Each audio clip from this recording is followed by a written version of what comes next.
Have you seen this? Have you seen Wages of Fear? Same thing.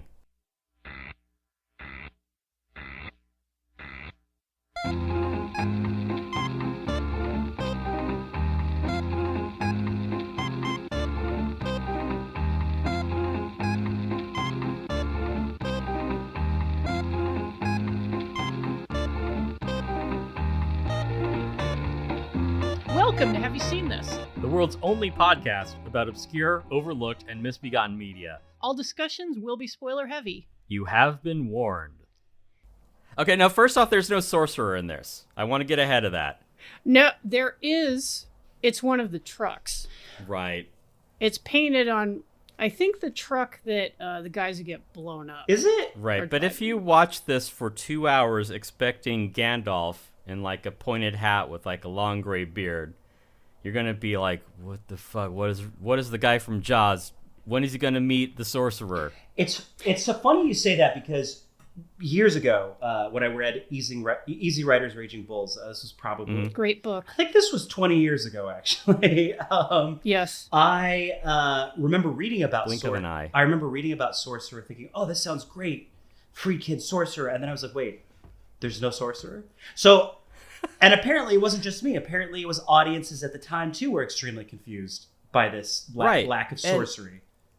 Now, if you come into this as a French Connection Friedkin fan, you're going to love it. If you come to this as a Exorcist Friedkin fan, you're going to have that same reaction. You're going to be like, where's the fucking sorcerer? There's like a creepy carved idol at the beginning. You're like, all right, let's go. Nope.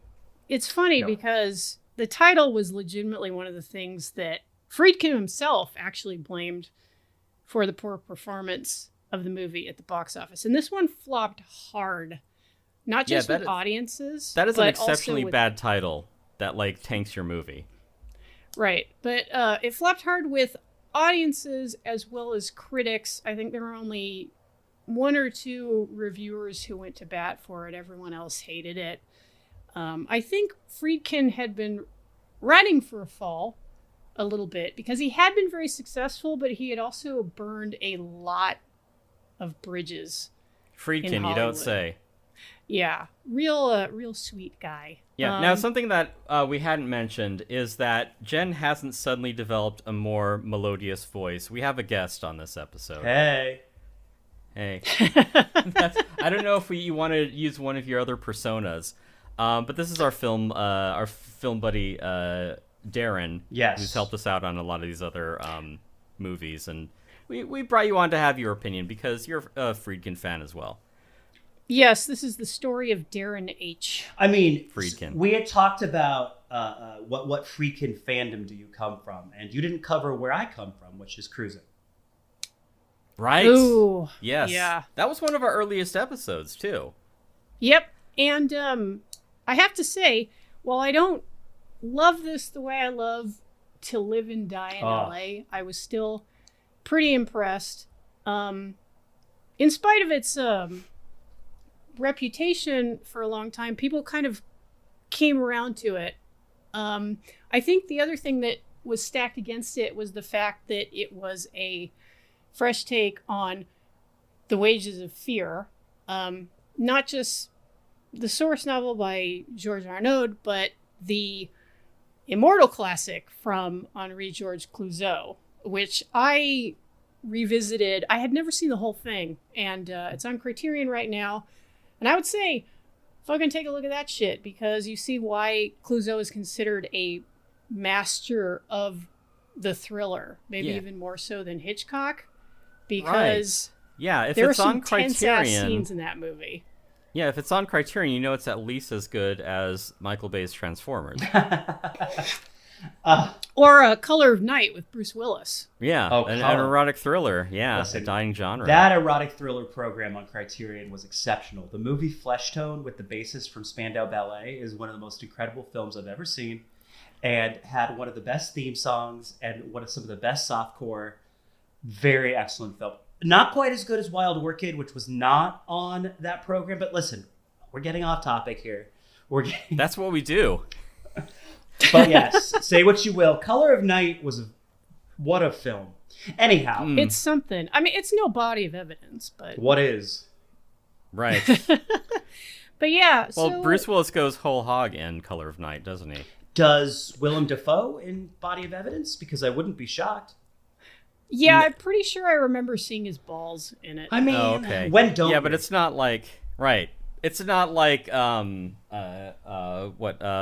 von Trier's Antichrist. It's not nothing that over. It's so funny that you say that, because as soon as I thought, what doesn't he go? And I was like, oh, the image in my mind was his dick getting nailed to the floorboards by Charlotte Gainsbourg. Yeah. I think do that check was... out our Antichrist episode, by the way. I think that was episode 100. Right, yeah. We loved it. Yeah, I think that the thing though is that the elephant's trunk in the room though is that they were using a stunt dick because Defoe's member was so distracting to the director. Mm-hmm. It's like, can we just get a regular sized dick so I don't... Yeah, but to take it back to Sorcerer, the only real big swinging dick on this was William Friedkin at the time, coming off The Exorcist, which was back when movies would play in theaters for like more than a year, right, if they were incredibly successful. So he went off to not just the Dominican Republic, where they shot a lot of the movie, but also Veracruz, Mexico, Israel, etc., because he was kind of calling his own shots at this point, much to the chagrin of Paramount and Universal, the two studios that were backing this whole production. Just think we could have had another Heaven's Gate out of Friedkin or something. Well, it's funny you bring up Heaven's Gate, because I was watching this. I've only seen an hour and a half of Heaven's Gate. That's as far as my tolerance would go. But it definitely, and sorry, Jen, I feel like you were on the cusp of a point, but we've moved to this, and I feel like it's so relevant. It definitely, it's all jazz. It falls into that. That's okay. I'll force the wildly careening truck back onto Paris Road eventually. Very appropriate. But yeah, as I was watching this, it struck me as it's definitely of that sort of bloated, like, I'm going to throw life on screen, but like maximalist, dirty life. In this, and I will throw away human life while doing it. Exactly. I don't think anybody died while they were making this, but damn near. Yeah, it's that thing that Jen has a real wild hair about, like 70s dialogue, where it's just sort of, it's very naturalistic to the point where it is not interesting and just kind of tedious and it's terse. Doesn't really go anywhere. Yeah, I mean, it was listening to a podcast. It's so both that and Heaven's Gate have a very sort of like distance to it, almost like a veritainess. I mean, definitely a verite, especially the camera work in Sorcerer. Some of those zooms were just my dream. Yeah, or like the like one of the beginning sequences, one of 4, which set up our main characters. There's a terrorist bombing in Israel, and that's pure verite. Yeah, I think, and I think the way Friedkin related it was anymore. that when they were shooting their fake terrorist attack, there was a real terrorist attack like a couple of blocks away, and he actually sent some crew over there to get some crowd shots and stuff like that, and then some other wild stuff with his actors and no extras, just residents of Jerusalem.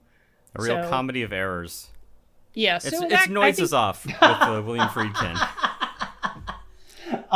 Yeah, so that contributes to the verite feel. But there's just such like a high level of detail to it's like the word I think of is textured, like all the close-ups of the craggy native Dominicans and just like people living. It's very 70s. Yes. It's so 70s. Yeah, or one of my favorite shots in the entire movie where I forget the scene that it cuts from, but there's like a hard cut to a guy like in an outhouse or a shed, just like vomiting and shitting his guts out. Yeah. And I was like, oh, that's so good. Because it's like, oh, you need a guy with a death wish. And then it's like hard cut to just a Terry Gilliam fever dream of like an old sick man. Yeah, it's great. And Wages of Fear didn't pull punches in depicting kind of the desolation and poverty of the Mexican town that it starts in. Mm-hmm. But it's like Friedkin cranks the dial to 11. Oh yeah. Like in the Dominican Republic. He's like, no, I really want to show you all like the blood and shit and misery. Yeah, guys like dead in the mud and like burnt and bleeding corpses and yes. just yeah. Almost in yeah. a fetishistic way in how it like settles on the detail and observes it. I don't mean fetishistic in the way it's like glamorizing it. It's like so I don't know how to explain it, but like by presenting it objectively but yet filming it kind of beautifully.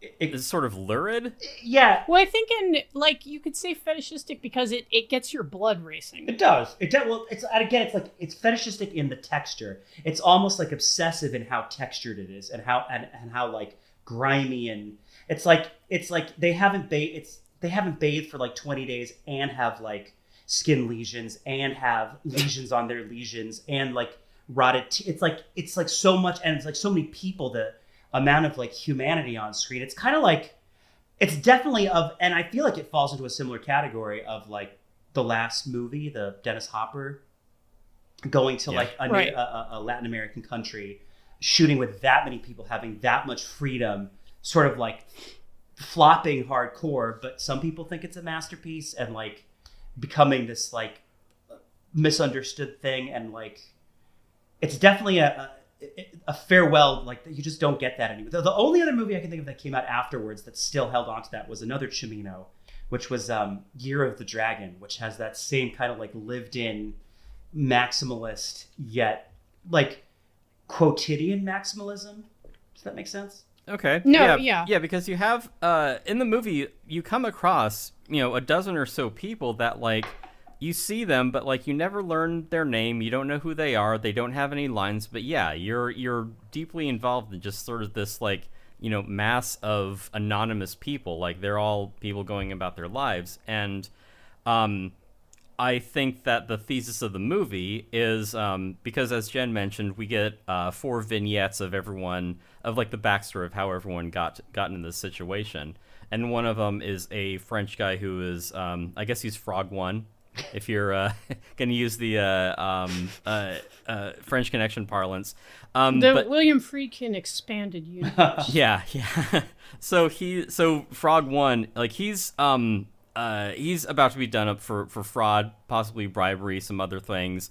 His associate commits suicide in his car.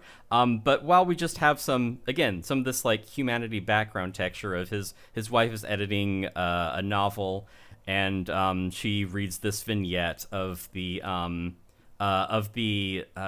some soldier poet saying like, oh, I lower my arm and the cannons fire and this woman is obliterated, and it's like, oh, well, how I wonder how I'm going to meet my end. And he says, it'll probably just be some soldier, but the wife is like, well, no one's ever just anything. Like everyone's got their whole background. I think that's the real thesis of the movie is you find out that everyone has these stories that led them to this particular point in their life. It's kind of like that internet word sonder that is just, it's describing like everyone's got their own internal life. Like you'll just pass them on the street, but you'll never know that all this other stuff has gone on in their life that's led them up to this point. Well, one of the things I actually really loved about the movie was the four part prologue where we sort of like meet everybody in the most like deadpan, non-sentimental, non-Hollywood bullshit way. Like it was very like, here it is. It's oblique. Yeah, very much so. Yeah. And that French scene had some of the best zooms, and of course I love that like ultra bougie lunch that he was at. Yes, which is wonderful when the suckling piglet. When you finally get to it was the Dominican Republic in real life, but on film it's Colombia, I believe. Oh, okay, I thought it was Nicaragua. Same. Those close-ups of the like an exquisitely prepared steak, and then here's dead chickens or whatever. It's someone incredible. like plucking a chicken, someone passed out in the mud. Yeah. It's I great. did find it a little strange, and maybe I'm jumping ahead here, that he's this like ultra bougie guy, wealthy guy who suddenly like can fit in with like the salt of the earth and can like drive a truck. Darren, this was back when men were men. I mean, but he's French. His skill is being French.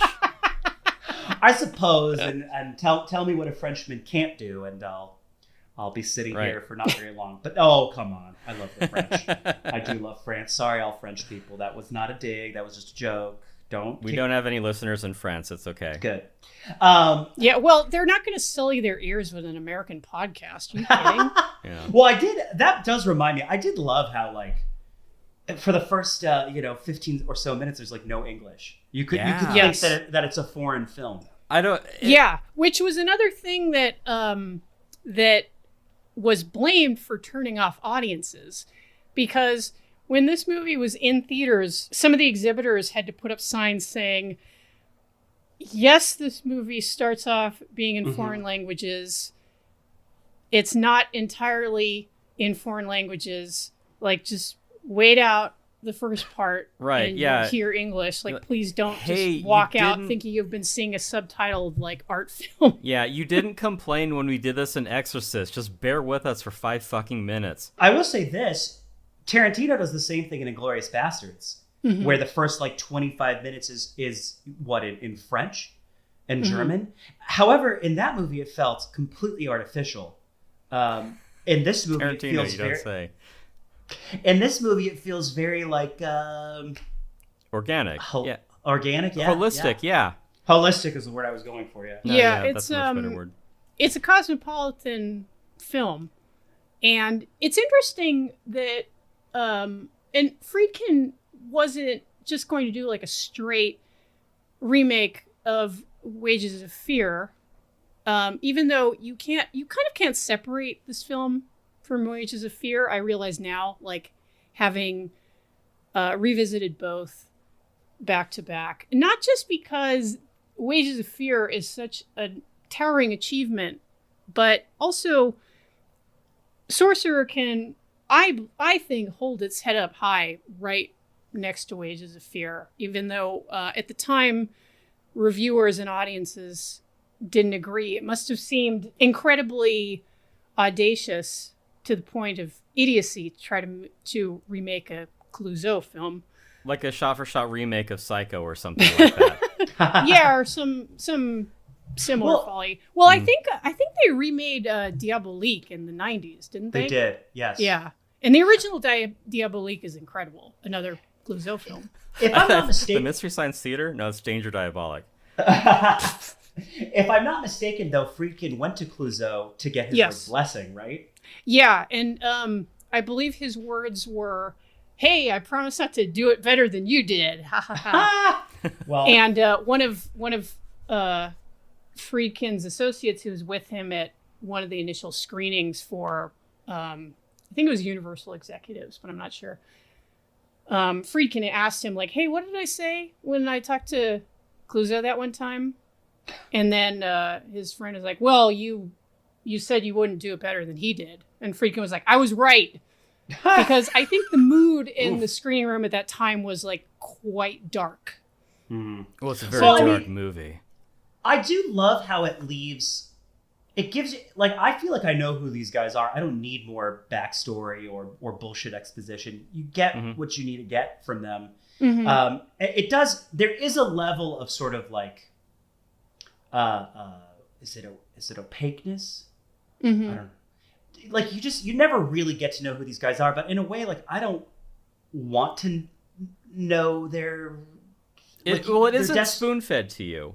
Like, exactly. You have to figure it out for yourself, because, it's the same thing that I think it is bold of Friedkin to do that, where, the first 15 minutes of the movie don't even have any English in them, because you have to piece together what is going on. Like, you have to figure out not just the, situation that each of these people have been involved in, but then you also need to figure out, like, what this is leading to. You need to try and figure out what their background is, why they're doing these things, and how they're going to end up all together, when the plot proper starts moving. Well, and that's what I love, too, is, like, having just the movie I watched before this one, not immediately, but the last movie I'd seen before this one was 1991's Class Action, starring Gene Hackman as a curmudgeonly, womanizing civil defense lawyer who has to go up against his daughter, who's a corporate lawyer, and a court case. And there is so much spoon-fed exposition, and you can feel studio notes dripping from every minute of that movie.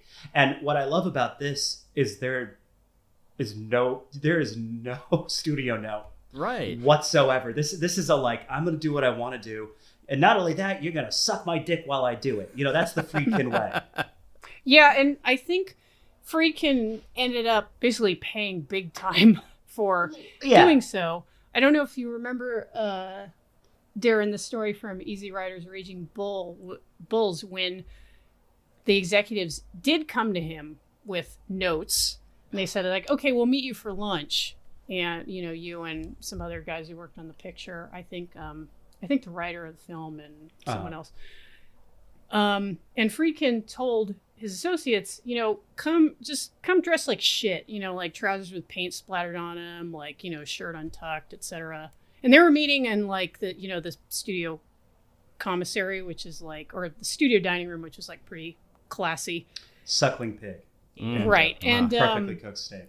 And he told them, you know, when they start giving you notes, and it was like Barry Diller and some other assholes like that. He was like, don't even look at them in the eye, just kind of like stare past their ear and just be completely disinterested in what they have to say when they start telling us like what we need to do differently. And for Friedkin's part, even though like maybe because he was not really a drinker, he gets to the table with the executives and they come to take his order and he's like, yeah, a bottle of vodka. And they were like, would you like a glass? And he's like, no, just the bottle. Ain't got time for that. Yeah, and then he just starts swigging. And partway through the meeting, he just falls out of his chair and onto the floor and just lies face down. And I love it. They were like, well, I guess this meeting's over. Yeah. Listen, how was he to know that the twilight of the auteurs was upon him, you know? Maybe that's why he's drinking. You know, like between him and Cimino and Coppola and you know, obviously Star Wars coming in to just completely change everything, how was he to know that he was a dinosaur at that point, or that that style of filmmaking was dinosaured? Go ahead. No, please, Tim. Thank God. You're funnier than I am. Well, and I have better insights because I'm glad that Darren mentioned Lucas, because Sorcerer is what Andor would love to be. Ha! And I know that, you know, Star Wars is very, you know, shallow fan servicey, and you kind of just, you know, get spoon-fed your gruel. But, I mean, I do like Andor as a series that has more going on rather than just, like, fan service and, like, this sort of dog chasing its tail of Jedi lore. But because that has a lot of characters and it goes a lot of different places, and there's sort of this, like, conspiracy that you have to do a tiny bit of work to parse out, because it is sort of like baby's first you know, like film literacy. Like they're trying to get the audience like just to have the barest minimum of understanding that sometimes in a scene people can be talking about one thing but they really mean something else.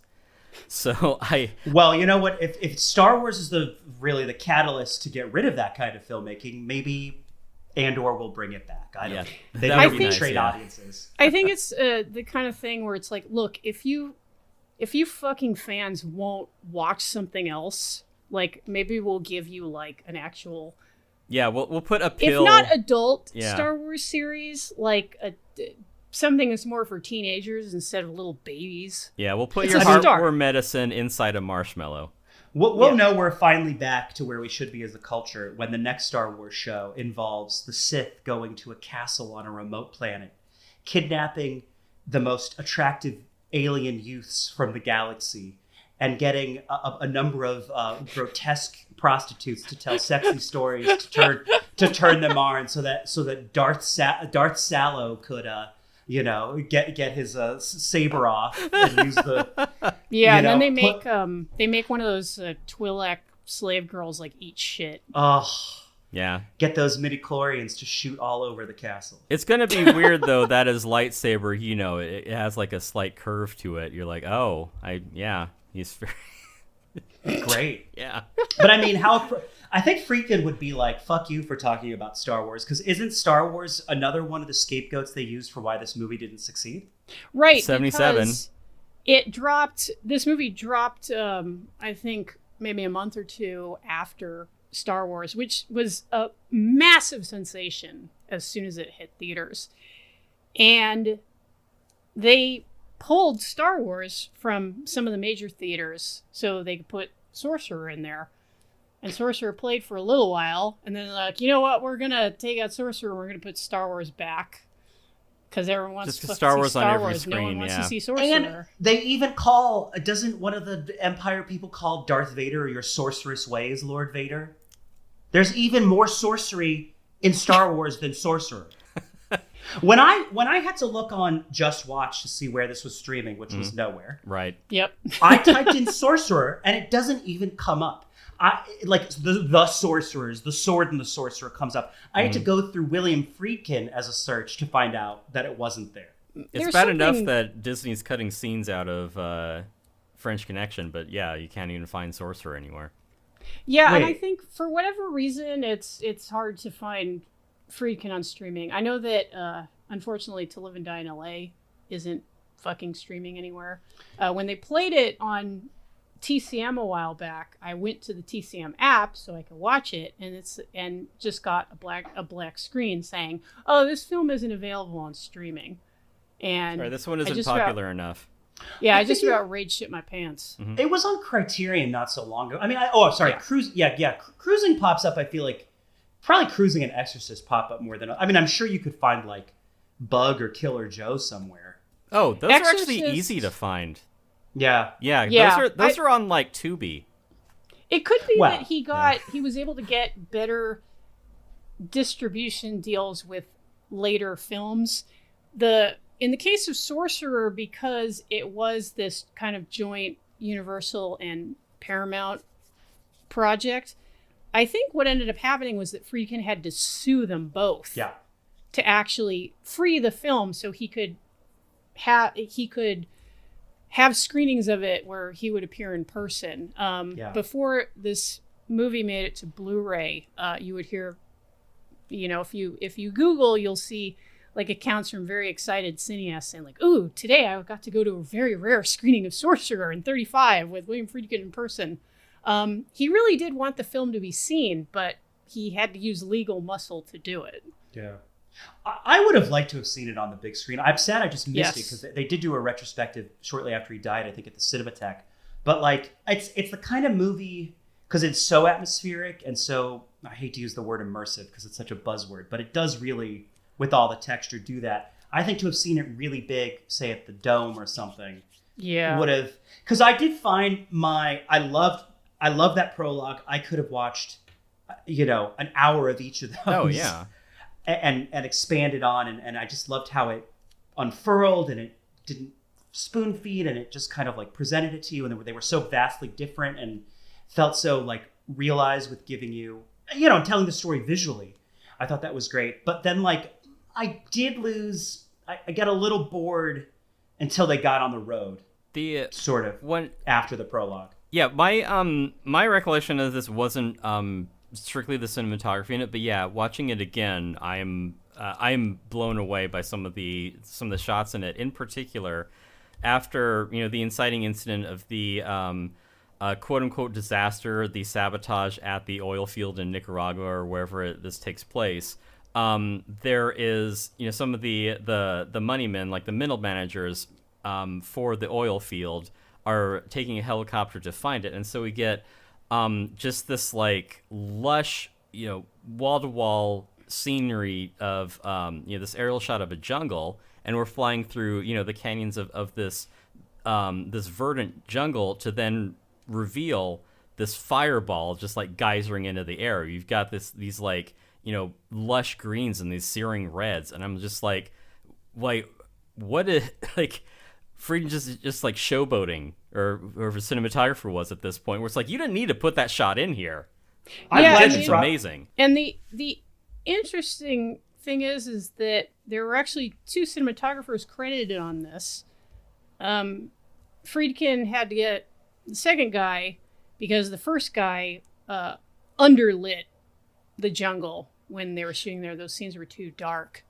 Well, it's interesting because from what I read, the original cinematographer was the cinematographer on Ken Russell's Tommy, and I think he shot all the prologues, which I was like, yeah, of course, those zooms, the colors, was incredible. I mean, the cinema. It's interesting because I think the transition from cinema was pretty seamless to me. It looked like the same hand. Yeah, it doesn't really look like they're two. But I was sitting there watching. I'm like, God, why the fuck do people move away from film? I know because it's cheaper to do video. Yes. But it's both like more texture, to use the T word that I've been using too much of, but also it's both more artificial but more real at the same time. And it doesn't have that like candy sterility that I find most movies nowadays kind of have. It's analog. It has a warmer picture. It's rich. It's just so rich and deep. Yeah, and I found myself having a similar reaction, and this is what I hate to say because it sounds like such a cliche and makes me sound like a boring old fart, but yeah, I was like, man, like, why don't movies look like this anymore? Because this looks amazing. No, and I think is some of that down to set design as well? Because I mean, we have some immense squalor in this that's just really impressive. Well, you know what? It's production design by John Box. So yeah, it's not just that though, because like the stock itself is different. Even if you look at like modern, the few films that still are shot on film, like the Nolans and the Paul Thomas Andersons, the stock is different, and the way the stock is made now is to to look more like video, and you don't have that kind of 70s wagging 80s. The dog. Yeah, it's like there's like exactly, and it's like they don't even have that same stock anymore that renders it in a very like it's like almost painterly is the way I would say. Like it's so distinctly film that even now, like when I didn't see Oppenheimer, but I've seen the trailer, and that could have been shot on. So it's I think that you're talking about it as more a matter of clarity over style. Like video is able to perfectly render and capture whatever you're shooting, but it doesn't have that sort of, I don't know, analog imperfection to it that I think is what you're really gravitating towards. Yeah, there's something especially in the way the skin tone that doesn't look like skin tone you would see in life, but it looks like it's what I want to see. It's what I want to see on a giant screen. I mean, I think the tough thing is, it's a matter of what do you have to work with and how much are you willing to adulterate that image to get a particular style. And I think that color timing is pretty much the extent of it. Yeah. Well, I think also it has a lot to do with the fact that if you're an artist, ideally at a certain point you realize that photorealism can only take you so far, that it actually becomes enervating after a while. And I think the culmination of that is the high frame rate movies that everyone's like, oh, I'm watching Telemundo now. It's soap opera vision. It's like, yes, it looks very real, but it's like, that's not what I'm going to the movies for. I want something that is a little stylized or abstracted. Exactly. I mean, that's like, give me a little art. Right. I know cinema these days, but in the 70s, that was kind of like a last gasp. Also, so now we're talking like old masters versus modern art at this point. Also, you know what else they had in the 70s? No fucking CGI. They had Quaaludes too. Well, yeah. But yeah, and to pull off these stunts, like it's funny because I was like, once they started to get on the road, I was like definitely back with the movie, and I never thought I'd be so into bridge crossing. Yeah. Oh my god, those bridge sequences are fucking wild, and to match Wages of Fear, to match Clouseau in that aspect, it's like you have to hand it to Friedkin and his crew, because they are as fucking good as the scenes of like Yves Montand trying to just back up a truck over like a rotting wooden structure. Like, it is as gripping And Yeah. I don't know, Friedkin and vehicles just go really well together for whatever reason. Yeah, I mean, those rickety. I mean, it looked painful. I felt like I needed to go to the hospital after watching it. Like I just felt like I was in pain. It feels like the kind of thing that if I heard that it took like 80 people died, it's like it was like Roar, you know, it like took 10 years and like 15 people died with each sequence, like the blowing up the tree, the suspension bridge, Yeah, narrow it's sort of passageway. Apocalypse Now-ish without all the irresponsibility. Yeah. It's like, Or, we you know just what kept it on the road. I also got like a bit of like a Mad Max, like some of the vehicle, like I think it was it the Lazaro or the Sorcerer, which I can't remember, the one with the big grill, which almost looked like a comical truck. Because I have to come clean. I didn't realize for a good hour and a half that there were two trucks, and I was like, why are they changing all the time? I thought they were just sitting in the back. I was like, what the fuck? It was when They were like, Get out and gently, walk. two of them had to sit in the back and gently cradle the Yeah. the dynamite. It was Right. like Riding with Death. Exactly. So like I don't know. Maybe I like took my eye off of it for like 1 second at a pivotal point where it was two cars, or I didn't pay. My mind wandered or something. But when Well, I was the like, point- oh okay. You never the see point them where- together. That's why you're thrown. You know? Well, there was a point where they said that they had to hire backup drivers, and that was in the segment where you said your attention was kind of flagging. So I that think that's understand. what it was. Yeah. I will say that Wages of Fear has a slight edge on this movie to me, just because there's some exquisite character studies in Wages of Fear.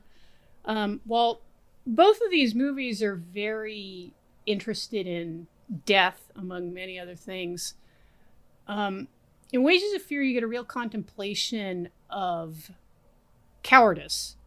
In the figure of the and I'm blanking on the actor's name, but the in Wages of Fear he's a gangster. In Sorcerer it's the hitman, played by a guy that Friedkin initially wanted for French Connection and couldn't get. Was it Nilo? Was his name Yes. Nilo? Or yeah. Yeah. Oh, that's too bad because he was good. It's Joe in Wages of Fear. And a guy who comes across as like a real alpha male until they actually get on the road and are confronted with some of the absolutely incredible obstacles that they have to get past to get this load of nitroglycerin through to the oil well. And you see that man start to crack, and how he's like diminished as he realizes that his nerve is failing and that his fellow drivers are berating him, particularly Yves Montagn's character, Mario. There's much less of that in Friedkin's film, which was, I did kind of miss it a lot. You do sort of wonder at the start of Wages of Fear, like, oh, how long are we going to be stuck in this Mexican backwater town with these guys? Like, Ain't that when the do we truth, huh? When do we get to the fucking trucks and shit, man? Well, but that's empathy, where you're like, God, this town sucks. I want to get out of here. yeah, and both Friedkin and Clouseau excelled in just showing the desperate circumstances of Yeah, these just men. not even have just empty pockets. You got drinking money, and that's about it. Or, Yeah, like, and you need to, like, Clouseau get a favor from someone. And Clouseau managed to do it without going into the backstory of the main characters at all, which, that's another kind of mastery in and of itself. But, with Friedkin, you're really along for the ride on these, like, 4 introductory stories. So, hey, both are perfectly valid. But you heard it here first. I do like the character studies in Wages of Fear, but Sorcerer is so radical in its film language and its editing that it almost doesn't matter. Like the editing really hit me in this movie. It does not feel like it is from 1977. It's like it's that. Well, it's funny exciting. you say that, because I, in a way, actually do feel like it's very of the 70s, but in the good way. Like, I actually got a little bit of like a Nicholas Roeg type strategy going on, especially Ooh, in the beginning section, with the way the zooms and the cutting and the sort of like, and then even later with some of the more dreamlike stuff. There was I do think there was actually a kind of radical cutting going on in the 70s that you just don't actually see as much anymore.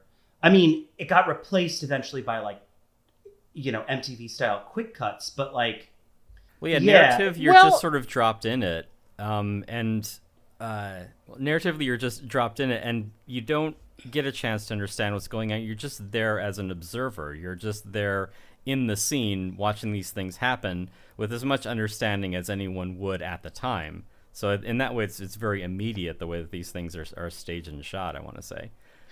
Yeah, and the way that the movie, that Sorcerer like throws the information at you and doesn't wait around for you to. Yeah, you're there experiencing a sequence of events, and like it isn't going to hold your hand for it. I mean, I watched the whole movie, then I went back and watched the 3 of the 4 vignettes that lead you into each of these things, because I'm watching it where I'm like, I don't know who these people are. I don't know why they're doing what they're doing. I don't know what. Yeah, how does this all fit into it? But now that I know who the characters are, I go back and I see like, okay, this is what they were trying to do. This is what their goal was. This is how they're going to get away with it. And this is how they ultimately don't, which is all backstory to get them to the place where the story, the story proper sets off. Well, like a good movie made for adults, it invites you, it rewards you with a second screening. Yeah. Yes. It has more layers to it. There was a cut when the second truck crosses the suspension bridge, and it's like grueling, and he's like getting crushed by the thickets and the sticks, and it finally gets there, and it like almost like crashes, and then it cuts almost to make like a really hard cut to Roy Scheider with Nilo in the more like verdant jungle, and it's, I think, to give you the impression that they might have died back on the bridge, but it was that cut really stood out to me. I like gasped. Yeah, because we're in like this overcast torrential rain, and there's a lot of action and a lot of straining, and then it cuts to pretty much a bright sunny day of, Roy Scheider just kind of turning the corner in the truck, where it's just like, okay, well, we're through that. We're on to our next trial, our next difficulty to overcome. Yeah, and then the way that tree just shows up. It's not like you see it coming. You're put in the same position as the characters, where next it's like, oh fuck, now I'm being crushed by a tree. Yeah, it's a completely different problem that all of them deal with, where it isn't we're straining, and we're trying to get the truck off the bridge before the bridge collapses, or we're swept off, or we're crushed by this tree. It's being like, okay, well, you got a puzzle that you have all the time in the world to solve, but you can't just you can't push your way past it. I mean, there's Roy Scheider attacking it with a machete, and it's like, that's not going to work, dude. You gotta think around this one. Now, which, as a DM, oh, here we go. I have been biting my tongue this entire episode, because if someone ran this as a Traveler campaign, I would talk about it for the rest of my life. This is such an incredible sequence of events. Well, Tim, I know you're going to want to get into that. Yeah. But don't you think that you should hydrate first? You know what I would like to get into is not just a boring glass of water. I want one that has vitamins and electrolytes, that has more hydration power, so that I can bore the two of you with stories about a game that you were not interested in playing. Say, I may not have been interested in playing that game, but this new drink you're talking about sure has piqued my interest. I find myself very thirsty, and water's just not cutting it. Yeah, and the thing about water is not only is it boring, it's not as fast as liquid IV, which hydrates you 2 times faster than water alone. They didn't want us to say this because they don't like to toot their own horn, but they are the #1 powdered hydration brand in America. That's exactly right. Their hydration multiplier is off the charts. The chart only goes to 2, and it is off that chart. 3 times the electrolytes. Wow.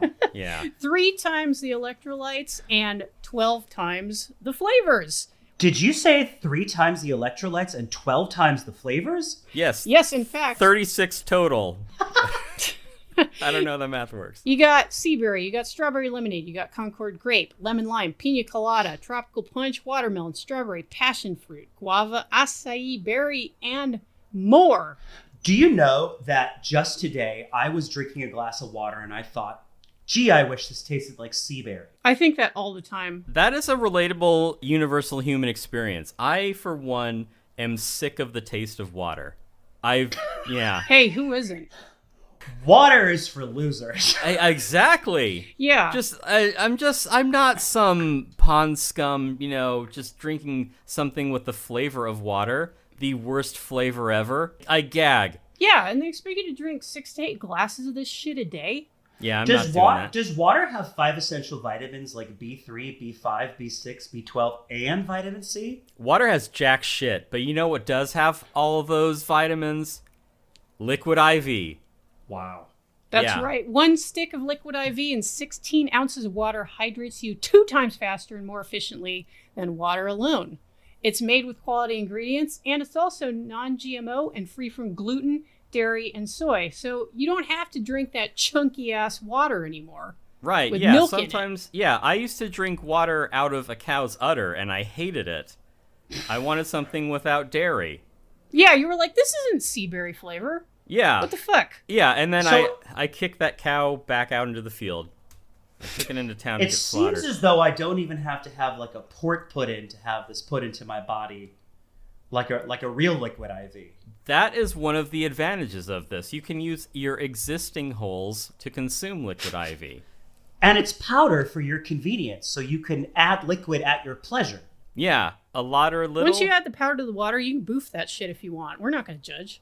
I wouldn't, yeah. And this, we also like to be conscious about the less fortunate than us. Like people such as Juan Dominguez, who looks a lot like Roy Scheider, living in Nicaragua. I mean, I don't even know if he has access to clean water, let alone acai berry or... That water is not clean. Yeah. Me. But you know what? Liquid IV has donated over 39 million servings in over 50 countries around the world. So just think how much easier they would have had it in the movie Sorcerer if they had had liquid IV to drink. Yeah. That's so much easier. Yeah. Like, imagine if they'd sprinkled a little liquid IV in that river. Yeah. Yep. They still would have had a tough time getting that truck across the bridge, but at least it would have tasted good. I like to imagine an alternate universe Sorcerer where they aren't trying to deliver dynamite to stop the fireball destroying the oil field, but instead what they're doing, it's a humanitarian mission to deliver liquid IV to all the poor Nicaraguans who just had to drink well water. And they show up and they're like, we have 12 new flavors. Think of what an uplifting William Friedkin movie that would have been. Yeah, like you see Roy Scheider barely able to walk, shambling, carrying a single crate, stumbling his way to the oil field. Yeah. And when he gets there, saying, it's pina colada flavored. Oh, man. See? And then just freeze frame on that. And you go, William Friedkin makes feel-good movies. I think Friedkin would have directed that. And we feel good drinking liquid IV, and so will you. Real people, real flavor, real hydrating. Get 20% off when you go to liquidiv.com and use code HYSTPOD, HistPod. That's us. At checkout. That's 20% off anything you order when you shop Better Hydration today using promo code HistPod, HYSTPOD. Say it with me. HYSTPOD.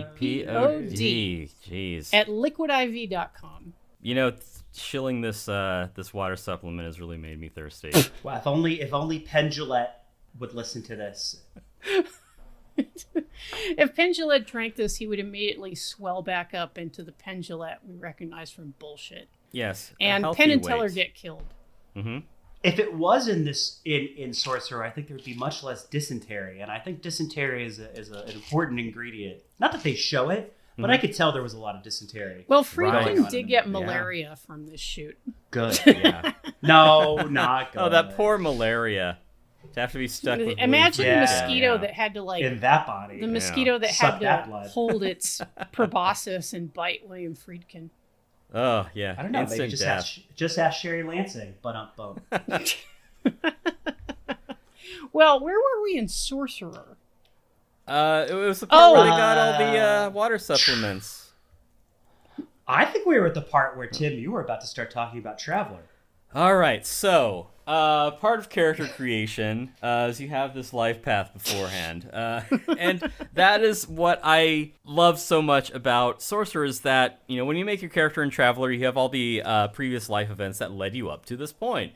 And each of these is a little slice of life of saying, you know, oh, hey, Traveler character, how did you get Demolition 2? Well, as it turns out, I bombed a synagogue back in my 3rd term. Like, oh, okay.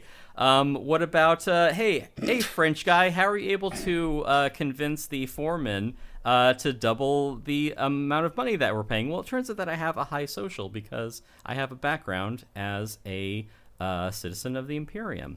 Roy Scheider, how'd you get Drive 3? Well, it's a funny story. I was a getaway when I was robbing from the mob's parish in New Jersey, and things went wrong. I rolled a 7 when I needed an 8, and now I ended up here. It's just a fun. It is what I love about Traveler, and I should probably send this to my players to be like, see, here's the game that I've been trying to run this entire time, that you guys just aren't on board with.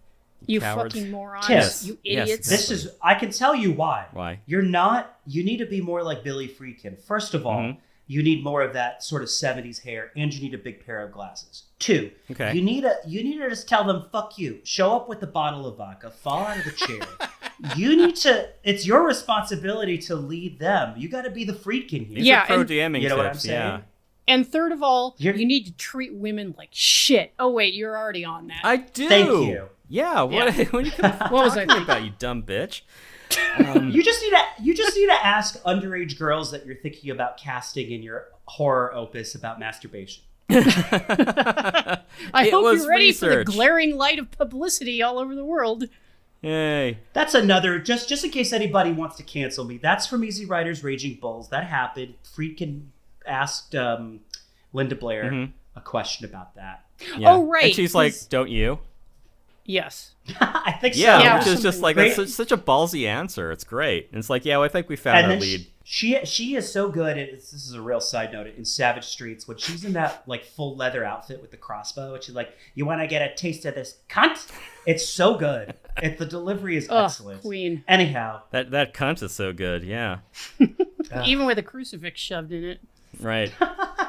For the love of God, please help this girl. But Tim, what were you saying about? Well, these are all just like these little peeks into all of the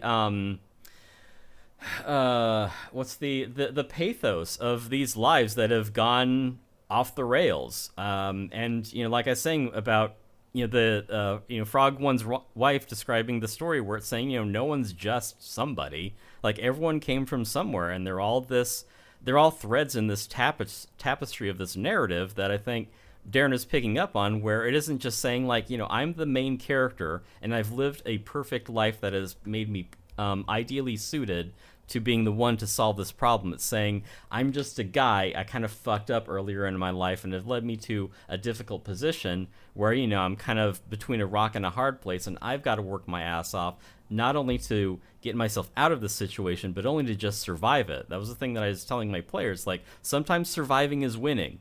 You don't need to assume that you're going to make a big impact in the world. Sometimes it is just getting by. Mm-hmm. Well, and I also think that's part of you hit on the movie's point is this could happen. Fate could take you anywhere. You could end up in these are people... shitty Dominican Republic village. You could end up trying to blow up a tree that's in your anything can happen to anybody, to just a soldier, to just a book editor, to just a bougie Frenchman. Right. Yeah. Yeah, and the guy who had been doing intense... assassinations in Veracruz, and hey, you got to lay low for a while. Yeah, and the intensely stylized feel of the film, kind of those neck-breaking edits and those shocks to the audience, they really fit in with that theme of the brutality of fate, quote unquote. You might be arguing with the guys that you're driving away from a robbery and a truck pulls out in front of you, or like your tire blows out right at an inopportune moment, and Right, that's yeah, it. you've been complacent You're done. moving this nitroglycerin. Yeah, they didn't make their survival check. And I would also like to add, too, that Traveler came out in 1977, the same year as Sorcerer. Ugh, it was fated. But yeah. no, like, that's funny, Tim, because I Get was on- thinking that it really is like that roll of the dice in the game. Like, you could roll a 20 or you could roll a 1, or, you know, whatever makes With you that fail. Yeah. With that Traveler year of origin tidbit, Tim, I was going to tell you should get on 4chan with that conspiracy theory, or 8chan or 16chan, yeah. whatever chan we're up to. I was also going to say So that, what's 16chan? Do they have, like, porn of human fetuses, like extra child pornography? I'm on 128chan. It is. Yeah. Oh, so you're yeah, really it's all encrypted. and not your Better mom and be dad's some of the shit chan. that's on there. I mean, I think the ultimate kind of thing, going back to Sorcerer, is like you could go do all these things, survive all these things, be the sole survivor, and then, you know, the people who you're running away from end up finding you and Yeah. maybe killing you. Yeah, I just like After all that, Yeah, this dive bar at the ass end of South America. After all that, yeah, even because it never really ends. It's it is the never-ending story of just moving from from crisis to crisis, from moment to moment. Like no life is ever done. We're all in medias res. We're all threads in a tapestry. People come and go, not always on their own terms. And these are all these just weird intersections that create this emergent story, which is what I find so compelling about Traveler, and also other little things too, like some of the obstacles that they encounter delivering the TNT to the job site. There's the tree in the road that they talked about. There's crossing the bridge, that amazing set piece. They're stopped by brigands, by some of the rebels, and each one has a part to play. It's we're stopped by 4 armed rebels. It's just the 2 guys. How are we going to get out of this? It's like, well, it says on my character sheet that I used to be an assassin and I happen to have a revolver on me. So like that guy has his part to play in it. Hey guy, other backup driver on this, what did you do? Well, I used to be an expert at bombing things, and we have this giant tree in front of us, and we have this unstable explosive. Player characters, do I have to fucking spoon feed this to you? all I gotta say to that is real people, real flavor, real hydrating, Traveler. Yes. Oh, right. Yeah, we're still in the ad, by the way. You need to go to liquidiv.com. Yes, this is actually an ad for Traveler. Yeah. Yeah, this is our longest read yet. Use code Traveler. Fooled you. Yeah, they don't have any money to advertise. Yeah, so putting it all together, and yeah, even the French guy, he's got a social score, which is how he's able to kind of manipulate some things. I can stop. I can't. I will let you ask me to stop talking about Traveler. Well, when you brought up that you and just to peel back the veil, when you mentioned that you were going to bring this up, I, as soon as you said Traveler, I was like, oh yeah, I absolutely see it. Yeah. With the sort of like life experience, the character generation from the one time that I played it with you. Yeah. Up into sort of like the mundane aspects of trying to just do anything, and how Yeah, it's messy and arduous imperfect and circuitous. Yeah, you never know where things are going to lead you, and sometimes it's just managing to like roll with the punches, and that's really what this movie is about. How do you, when dealt a bad hand, how do you make something out of that? There are delightful little scenes of that sort of thing happening, where it is Roy Scheider, Juan Dominguez, in his dive bar in South America, and he just happens to come across Frog One, and the two of them sort of like are maybe trying to like form some kind of alliance, making a partnership, making a carouse check, if you will, in Traveler terms. And then the federales show up and they're like, hey, Juan Dominguez, you awfully you sure as hell don't look like you're from South America. And then there's a nice moment of Frog One just kind of like trying to extricate himself from the situation. They're like, hey, are you his friend? Hey friend, why don't you have a seat? Why don't you come back and sit down here? Just all these little tense moments of like, how are you gonna get out of this like little situation? And these are just everyday things that happen to him. It isn't one clear linear narrative. It is, how am I going to get out of this right now? Like, it is living in the moment of trying to just get by. True. I think you just need to not tell your traveler people. Just do the just do Wages of Fear. Just do it. Just do it. I don't know. I've heard Tim talk about these people a lot, and I think he should just bring a gun to the next session. Oh, wow. just be one like, chambered I'm not round. fucking around. Right. There's another, Traveler starts with T. Mm-hmm. And so does Tangerine Dream. And we haven't talked about them at all. That is another thing yes. that, like what we were saying about movies shot on film, and oh man, they don't make them like that anymore. I want every film to be scored by Tangerine Dream. Like Hans Zimmer, absolutely. You can suck my fucking dick. It's got to be Tangerine Dream. That's old hat. Well, what's so good too, like in the beginning when there's actually like some non-Tangerine Dream music, it like suddenly the Tangerine Dream music will just cut in with like a 5-second cue and then cut out. And I actually wish there was more of that in the movie. Yeah. But those synths are hot. Oh, so good. With 3 T's. Yeah, so puts a good use in Risky Business. Also, Michael Mann, the yin to Friedkin's yang, used it in Thief. Mm-hmm. Well, I think that Thief soundtrack might be my favorite. Tangerine Dream one, maybe just soundtrack of all time. The tricky thing is that yes, it is a great soundtrack. The it's a little stolen valor though of the like the closing theme of Tangerine Dream that is saying, give me the guitar solo of Comfortably Numb. Oh my god, kinda, yeah. Well, they steal from the best, they always say. One thing I do want to bring up, and which will give Tim another opportunity to plow into some Traveler material. Maybe. Tim, can you extrapolate one of the themes of Sorcerer to Traveler, that is the relentless exploitation of people and extraction of resources? Because not only is that obviously a theme in the film, as it was in Wages of Fear, which has some pretty significant critique of capitalism and capital, but in Sorcerer, a movie made by Paramount, which at the time was owned by Gulf+Western, under the auspices of Charles Bluhdorn. And Gulf+Western at the time had... I'm sorry, Gulf+Western? Thank you. Right. Sounds more loathsome than Apple TV+.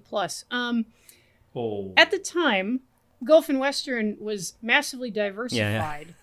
It had its fingers in a lot of pies. If you go to like the Wikipedia article and look up all the properties that Gulf+Western owned along with Paramount, which was extremely secondary to them.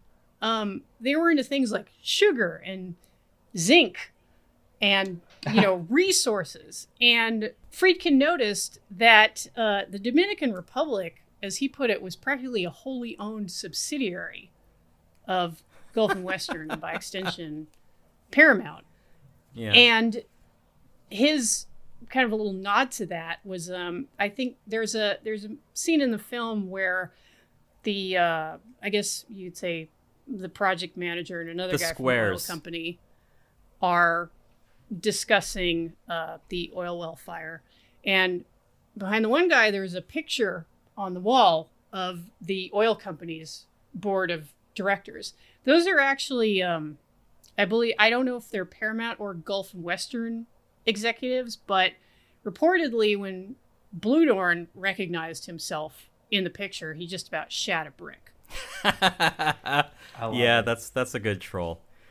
And Friedkin says that he's not if you watch the documentary Friedkin Uncut, there's a point where he says, I'm not a political director, and I believe him, but you can't say that Sorcerer doesn't also get political at times. Well, there's all those shots of like the dictator's poster that sort of pop up, and then like the eagle, like that eagle logo with the flames. I mean, it's definitely making some point. Yeah. I'm not sure what, but Yeah, and it's also kind of dark that the driver who gets murdered before they even get on the road, that character was an actual Nazi. So, and that kind of ties in with all the Nazis who fled to South America and were sheltered. Hey, he was in Argentina at the time. No, he was in Colombia, apparently. And it's interesting because in Wages of Fear, there is a character who has a tie to World War II, but it's because his father was killed by the Nazis. But in Friedkin's film, they're like, yeah, this guy's just like a straight up Nazi. I guess the hitman had a problem with him. Or maybe he's just there to do a job. That's fine too. He was working for Mossad. Oh, okay. So this also exists in the Munich expanded cinematic universe. oh god. Jen, I believe that you asked me a question 10 minutes ago about sort of the use of human capital in this, because the movie does draw from people in different stations, different classes. It isn't all just one kind of person. It isn't like, say, Reservoir Dogs, where it's like, yeah, everyone is just a criminal for hire. It's criminals and cops and normal people, and that's it. Like, we have people who are, on the wrong side of the law. We have, natives. We have impoverished people. We have career criminals. We also have squares who work for the company, and they are caught, within their own limitations, where, they can't even really ask for restitution, because they're like, oh, the government's saying that it's an accident. It's like, well, we know that it was sabotage. And they're like, well, the president isn't going to say our freedom fighters who are fighting against U.S. hegemony and their interests here are going to, I'm not going to arrest our locals for something that, just to please an imperialist nation on another continent. So there's that sort of realpolitik about, what are the forces larger than all the characters that they are then caught up in. And because, the oil plant is burning, then there's the foreman being like, well, we can either cut our losses and just stop running the oil plant, which is what my characters would do. Wow. What easy way out. Yeah.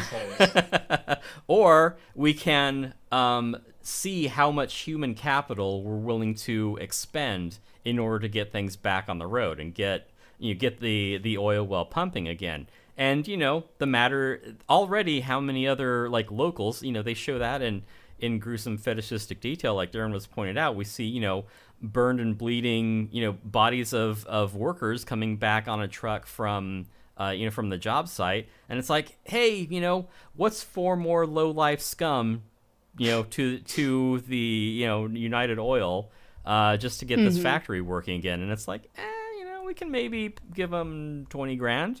I think that's a fair amount. And that's totally what I'd offer my player characters, and they'd be like, fuck that, that's not enough.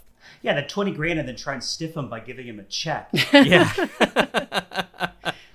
I mean, I guess that actually makes a lot of sense too, especially with just the posters, in that the dictator is just some faceless guy in a poster who's just above. Yeah. Doesn't even come into the whole situation. He's just some he's graphic for a poster. Right, yeah, he's shaping events beyond anything that you can have any sort of influence on. Like, the characters, the protagonists are the ones who are reacting to a world that is prescribing what actions they are and aren't allowed to take.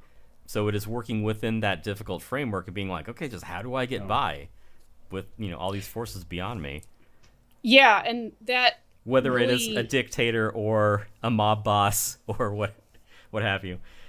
Yeah, and that really sums up a lot of the bleakness of 70s films, and a lot of what made the new Hollywood so great is these stories of people whose lives are being deformed by forces they absolutely cannot control.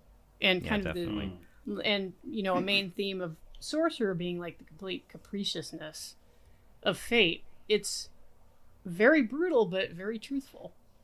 It's a roll of the dice. and see if like one of you can make a carouse check earlier and you can get people to help you with fixing the trucks, and so then you can actually participate in this adventure. Or if you wanted to make like a streetwise check, I'll give you a bonus die on making the mechanic check on fixing the truck, and then all the characters can go along and you can split the money that way.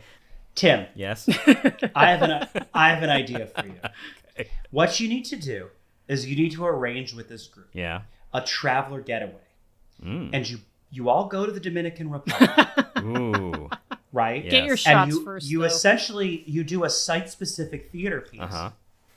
A traveling theater piece, if you will. A traveler LARP. You set everybody up in 2 different trucks. You're just a face on a poster, guiding things from afar. And you kind of guide them along in this massive... It's going to take a lot of money. It's going to take a lot of planning. But they'll never forget it. Yeah, and believe the ones me, that survive. Yeah, to live every GM's dream of finally killing your players. Wow, how do you really feel? I don't know. Driving Darren, checks, the stories that I've heard about these guys, like I want to kill them. Like, take the. Do they listen? Do they listen to this podcast? No one listens to this podcast. You know that.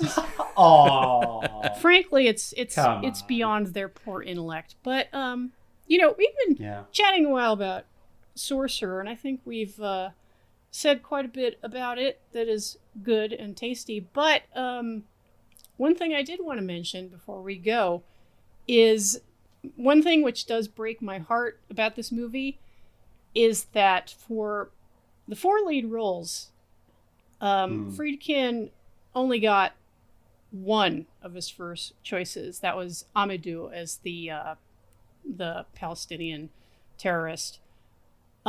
He really wanted Steve McQueen for Scheider's role. In fact, the script was written with him in mind. And the way it worked out was McQueen was enthusiastic, but he had recently left his first wife for Ally McGraw, and I guess they were all in love and shit. And he said, "Hey, can I bring Ally with me? Maybe you could write her a role, or she could associate produce?" And Friedkin later said that he regretted saying no to both because McQueen then turned him down. And as Friedkin put it, he said that one close-up on McQueen is worth all the gorgeous vistas that you could think of. Yeah, and that's really just a gimme. It's just like, give my wife, put her up in a hotel and, give her some bullshit job so that she feels like she's helping. Yeah, just, it's not hard. It's an easy concession. Let's humor McQueen. He could have proved his misogynist cred, Friedkin, by really making putting her in horrible makeup and maggots and making her be one of the locals in the background. Yeah, have her be the one who gives the crucifix to the French guy. Or during the Roy Scheider's hallucination when he's suddenly in where is it, New Mexico or something? Yes. Those sandstone canyon. Yeah. He could have hallucinated I don't know, talking about prostitutes with the assassin. He could have hallucinated, a threesome. Yeah. Yeah. There's so many ways. Friedkin was being a schmuck because that would have added some real spice to that scene, but also, Scheider though, Jaws was 1975. Mm-hmm. Wasn't that one of the biggest movies? That's one of the biggest movies of all time. So well, in fact, that's something to that was why the studios were willing to gamble on Scheider, because they were like, he's he just came off of Jaws, maybe we can put this movie across, because they were kind of lukewarm on Friedkin's other picks that weren't fucking Steve McQueen, because they were foreign actors. I will say Scheider and Steve McQueen are obviously not the same. Obviously not the same person, but not even the same type. Right. Scheider's the more sophisticated action, the thinking man. Steve McQueen's the kind of roughneck that I can imagine really getting behind that truck and all that stuff. I thought Scheider did actually quite a good job. Yeah.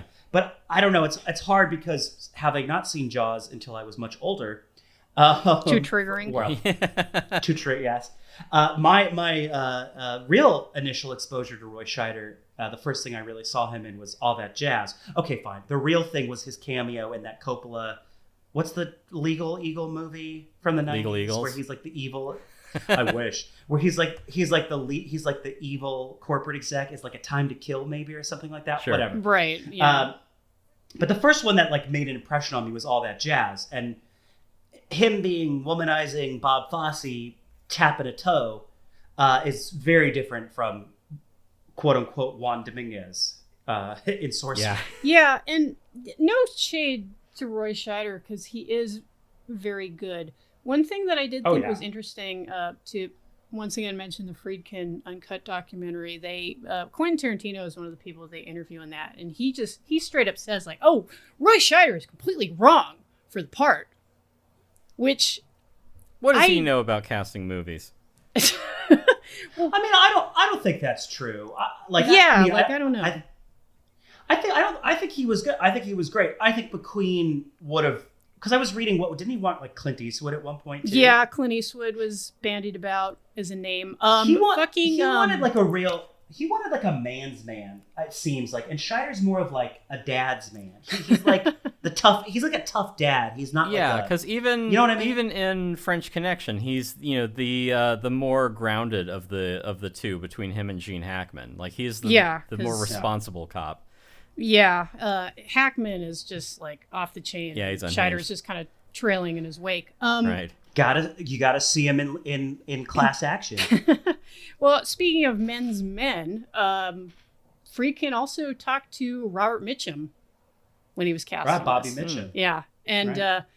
Mitchum was like, "You're crazy. Like, I'm not going to the fucking Dominican Republic. Like, fuck you." I mean, it looked really miserable. I don't know. Have we covered all our bases on William Friedkin's Sorcerer? We haven't talked about the unspoken character in all this, which is that amazing bridge, that entire set piece. Oh my god! Yes. Well, so from what I read, they like employed hydraulics and all sorts of crazy things to like. That was John Box. Yeah, it's like a theme park ride. It's just this like perilous, cursed as hell bridge over the river Styx. Fuck it! Why isn't that? Universal contributed half the money. Why isn't that at Universal Studios? Yeah, come on. Because it was a flop. Oh man, Gulf+Western, get your act together. Take the Indiana Jones ride technology from Disneyland. Give us a Sorcerer theme park ride. For the first time in my life, I would buy a theme park season pass for that. And just ride that all goddamn day. Yeah, you get like the splinters and the smell of a tree sap in the air and napalm in the morning when they blow up the tree. I would ride on that studio tour. You get hella sick to your stomach because you got a tropical disease just from riding the ride. Well, they'll put like a thing in your seat that vibrates and blow some water in your face. There you go. Yeah. And one of the most heart-stopping things about that sequence, of which there are many, is the scenes head-on of the truck where it's tilting on the bridge, and you're like, there's no fucking way that's gonna stay upright, and it does. Apparently on the set, it fucking didn't. There were a bunch of times when the truck just tipped into the fucking river. Yeah, it is. Oh my god! It's sort of more real than real. It is just this Baroque set piece, and yeah, I love that. You think that the truck, and the guy behind the wheel with all the nitroglycerin, like he's at peril, but no, that's the spotter who's gonna get run down or like drowned. Like it's just a nightmare. Or crushed and impaled by branches. Right. Yeah. And you get it twice. Because you get to see both trucks going over. I'm not crazy, right? Yeah. No, you're right. Because the second time they got to use the winch, and that would be a strength check. So the problem is that whoever has higher dex is behind the wheel with the higher driving ability, and then this based on movie the is so effect is how many rounds before you're able to pull the truck. This movie was so harrowing that Darren was hallucinating like Roy Scheider in the final sequence. And he confused the two truck sequences. He's like, I don't know if it's 2 or 1. I'm telling you, I kept on being like, is this a continuity thing? Like, why does it have this like, maximum overdrive facade on the truck and then like, but then it's like a more like dainty truck, and then I was like, oh, because it's 2 different trucks. I could not believe it took me an hour and a half to realize it was 2 different trucks. Now, I've got the whole part where there was 4 characters and it wasn't in English and it just jumped all from 4 corners of the globe, but 2 trucks? You kidding me? Yeah. For me, when it comes to auteurs, there's William Friedkin and then there's Stephen King. Amen. Well, they run on the same fuel. They did. The problem. Hey, Stephen King loves Sorcerer. Yeah, as he should. But I found that the problem I had with Maximum Overdrive, which I only watched about 15 minutes of on Tubi, is that it really hits the high point with the very first sequence. Where right, yeah. Well, that's called world building, Jen. Yeah, where the director himself is at the ATM, and the bank is the display on the bank, and the ATM is just spitting out obscene messages. And I'm like, you know what? Like, this is already perfect. Like, as a short film, this is unimpeachable. It's like, but now we got all of this other shit. There's Emilio Estevez and bleh. It was the Mines of Moria, that they finished that first to secure funding. So, Stephen King said, I'm standing outside a bank and the sign gives the time, the temperature, and fuck you. And they're like, how much money do you need, Steve? And they're like, for blow or for film stock? And already they're like, this is a terrible idea. And that's exactly how it went down. Yeah. Some things in Sorcerer that we saw later on. I mean, this Tangerine Dream, we got them in movies after this. There is there's a brief 5 minutes where Sorcerer turns into Predator, where they're doing all the like jungle engineering. There's some improvised machinery, the likes of which you might have seen in like an Indiana Jones movie. There's I only thought that they could use the nitro to blow up the tree because I watched Rotor, so I'm sure that was influenced by Sorcerer.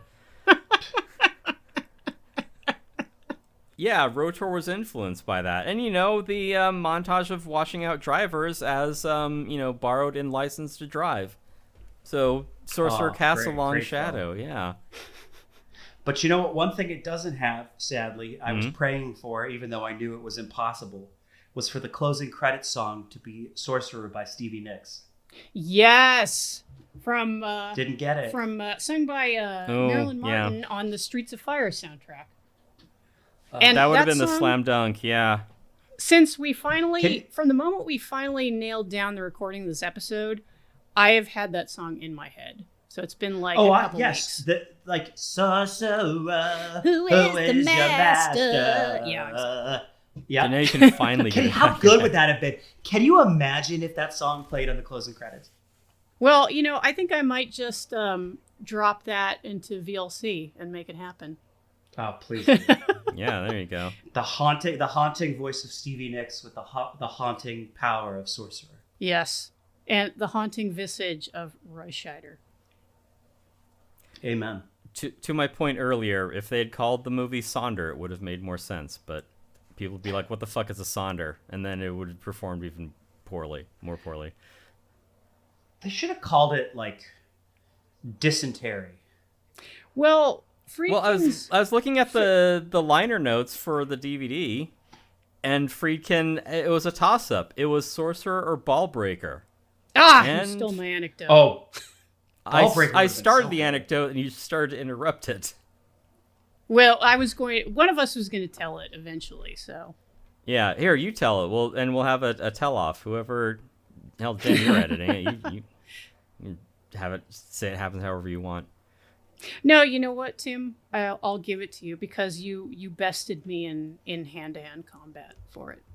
Well, I have Melee 2 and I have Gun Combat 1 plus my Dex modifier. Wait a minute, like where exactly does Ballbreaker come from?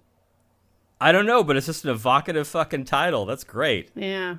I guess driving Colombian roads in a truck from the 1950s that you built with your own hands would be quite the ball breaker. Well, that would be kidney breaker for sure. Well, it's not streaming anywhere, but there was a Blu-ray release of it, so it can be had if you take the time. William Friedkin's Ball Breaker. Sorcerer. Sung by Stevie Nicks.